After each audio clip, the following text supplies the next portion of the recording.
All right, cool. How's it going, Chad? My name is Evan Caulfield. I'm buddies with Alex Tawa. He sent me over some of your videos, some of your hitting. I'm really excited to get to your breakdown. First things first, a little bit about me. I play at a Division III in Los Angeles, California. I went to high school with Tawa. We've been training partners for like probably a couple of years now, and my sort of like journey in this started probably as like a junior in high school, maybe, is sort of when I started doing my research on this stuff and really getting into the world of pitching development and sort of like all the complexities that come with that. In that time, I've gone from 74 miles an hour to topping 87.8. I topped 87 at like 145 pounds.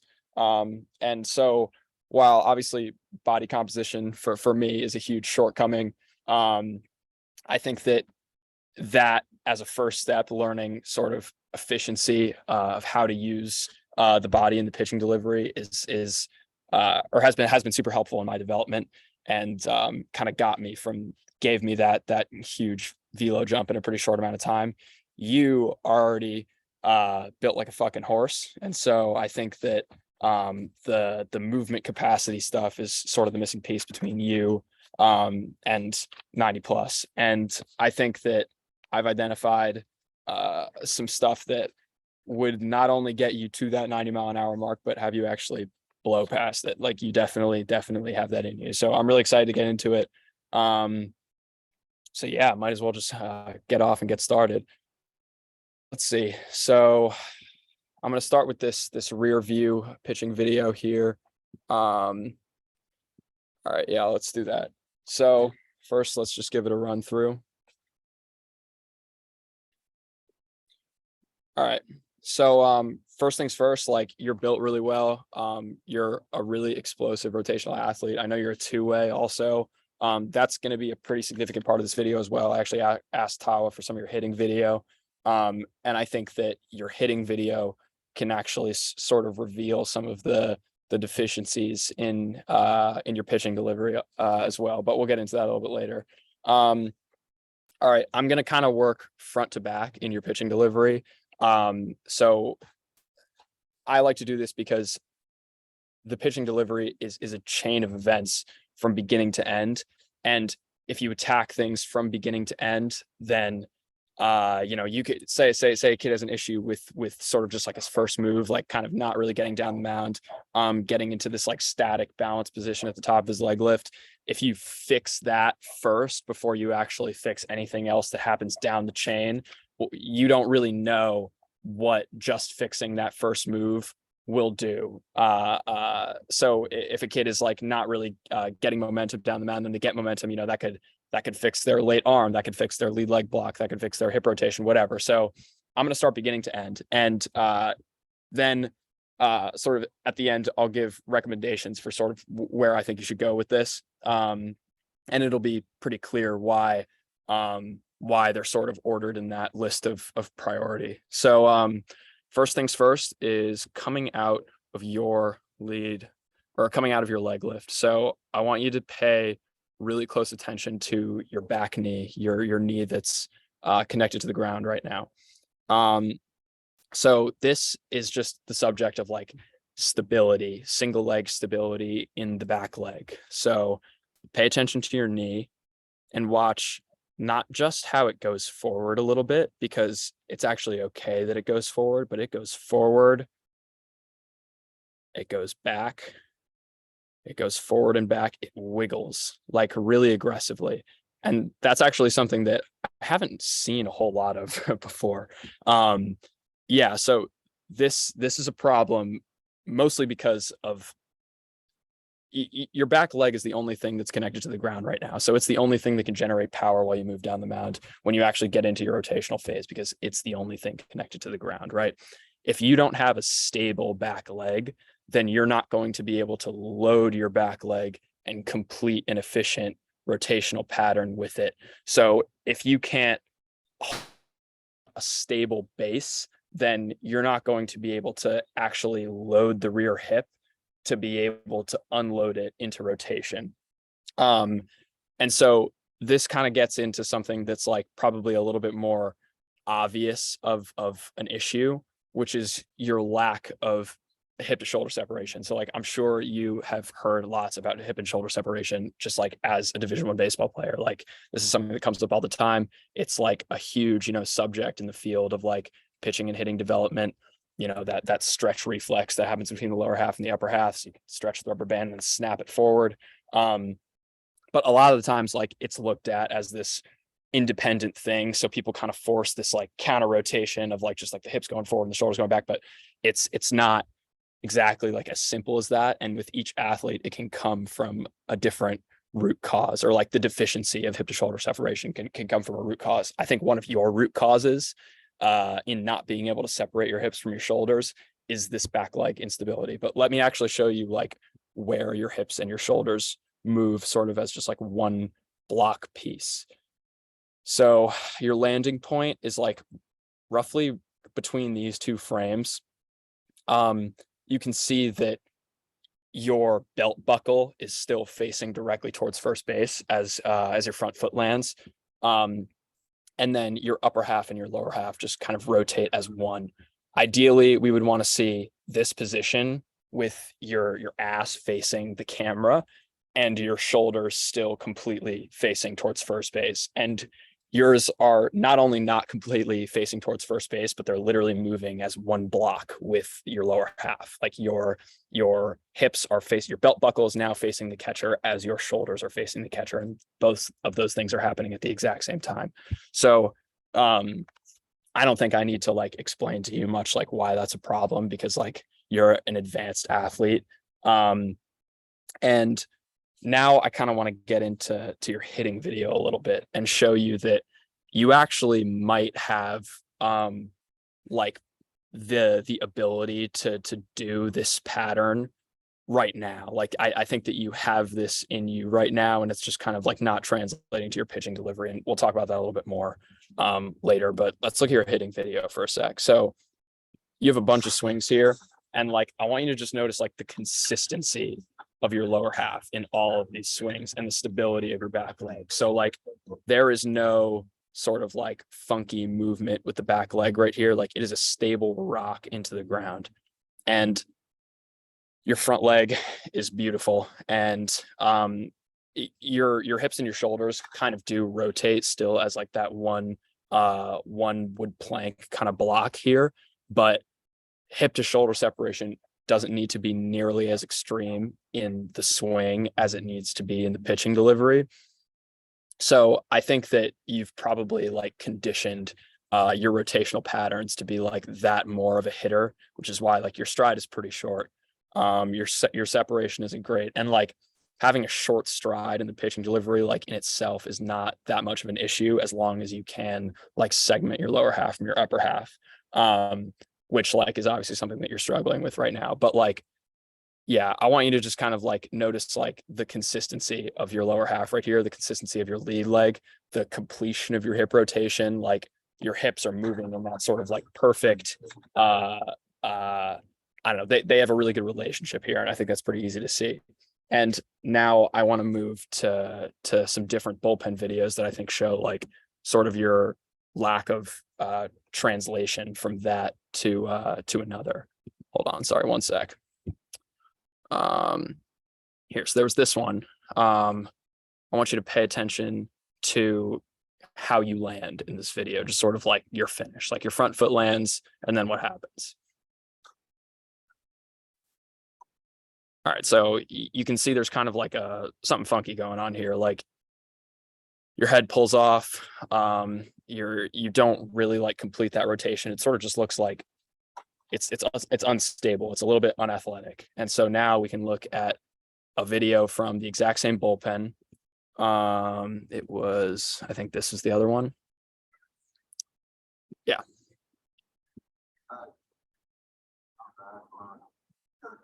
All right, so I don't know if you notice sort of like at first look, but the difference in your finish between just these two videos, which are two fastballs from the exact same bullpen, the finishes are so different like your timing of hip rotation and like the efficiency of your hip rotation is so different between those two, just these two pitches in the exact same bullpen, that like that shows me that you have like a pretty serious like single leg instability problem. So two things that I think that we've like already established that like I personally would attack like in a training program that I was designing for you. Like one is single leg stability, and the other one is just like rotational efficiency.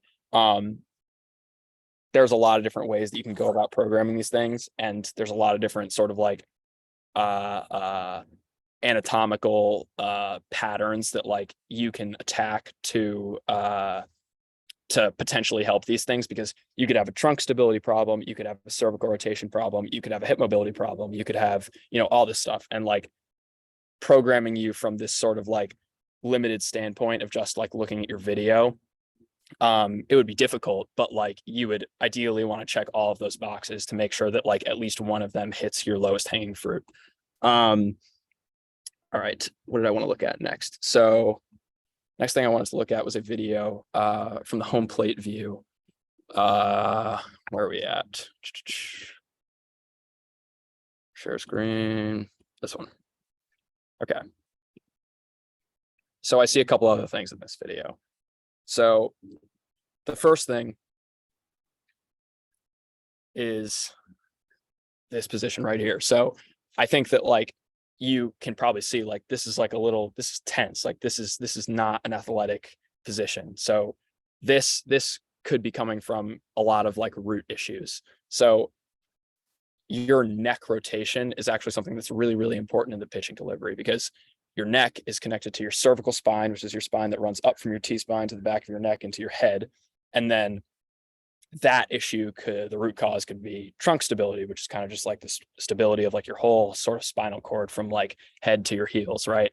And your trunk instability could be a problem with your glute function. Like there's a big sort of chain of like issues that could be going on here.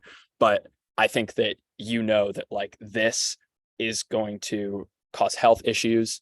It's going to limit your velocity. And if you look at any thrower that's not only like 95 plus, but even like 90 plus, it'd be very hard to find one of those that doesn't have a quiet head, a quiet spine that they're able to rotate around in an efficient way. Like this is like one of the main issues in your pitching delivery. And like it's not as simple as just like, you know, neck rotation, cervical rotation potentially. Like you would have to attack it sort of like from bottom to top, but this is something that's definitely limiting you. And I think it's like clear to see that this is a really tense spot to be in. And so where I think that this could be giving you an issue, just like in terms of throwing a baseball, is, so I asked Tawa for like Rapsodo data on you, or like TrackMan data if you had any. You didn't have any, but okay, like a reason that I lost a lot of velocity at one point, I was sitting like 85, and then I kind of went down to just sitting like sort of like 80, 82. And I was like really, really wondering what that was. And the thing that matched that velo downfall was the downfall of my spin efficiency. So when I was sitting 85, I was throwing fastballs at 99% efficiency that were running arm side. And then when the velo started to sink down, it coincided with me cutting the absolute shit out of the baseball. So my spin efficiency was probably like 40%. I had horizontal movement to my glove side instead of to my arm side. And just in this position right here, while your neck is like falling off like that, you can see that like your only reaction is to kind of like do this to get the ball to home plate. So right here in this position, your palm is facing up, your palm is facing towards the sky. And so I think that you probably have no option right here, but to cut the baseball. And so I wouldn't be surprised that if when you were throwing 87, you were throwing 87 mile an hour four seam fastballs, and now you're throwing 82 mile an hour cutters. Like that is a presumption. Like that's not something that like I'm sure is true, but I really wouldn't be surprised. And yeah, that's kind of the only thing I wanted to point out in this video. And I wanted to go back to your hitting video just one more time to show you that you once again sort of like have the capacity to complete that more efficient movement pattern, but it's just not happening in the context of the pitching delivery. hold on here. Where is your hitting video? Here. All right, am I sharing this right now? Like, I can't even tell. Sorry, one sec. All right, sorry about that. All right, here's your hitting video that I wanted to look at. So look at just how quiet your head is as you rotate. Like, do you see how your spine and your hips, your whole body is rotating around a fixed head?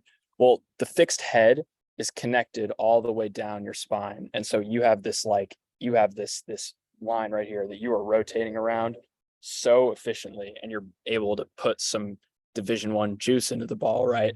Like, if you could apply the same like efficient rotational pattern to your delivery, like, it's hard to just slap a number on it, but like, you'd be throwing multiple miles an hour harder, in my opinion. And so that's pretty much all I had for you for now. What I want to do now, and like, this is your choice, of course. Me and Tawa have I'm sure he's told you, like, been programming kids, a bunch of college guys, a bunch of high school guys. The programming is extremely extensive. It involves soft tissue work, mobility, lifting, throwing programs, etc. And you can, like, take any portion of that, leave any portion of that you want to. We've been doing it for free so far. I think that I could program you to hammer all of these deficiencies really, really hard, and you would come out of it being a significantly better pitcher with a better chance of being healthy, a better chance of throwing harder.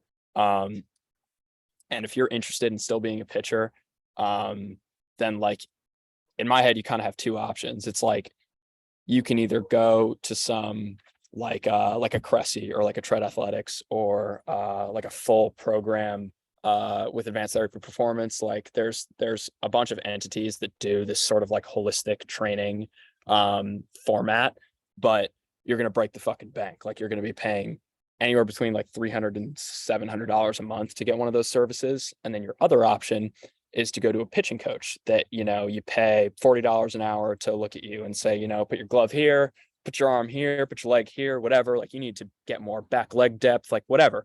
And they're not even looking at like the whole picture of your anatomy, your nutrition, your strength metrics, any of that. So what I want to do ideally is get you on a program where someone who's looking at the whole picture can program you and can get you on the right track to throw the ball 95 miles an hour. So if that's something that you're interested in, then definitely reach out to me. If not, like, absolutely no sweat. Like, I hope that this was helpful to you, like, independently. And if you decide to not continue with us, then, like, best of luck. Like, I absolutely no issue with that.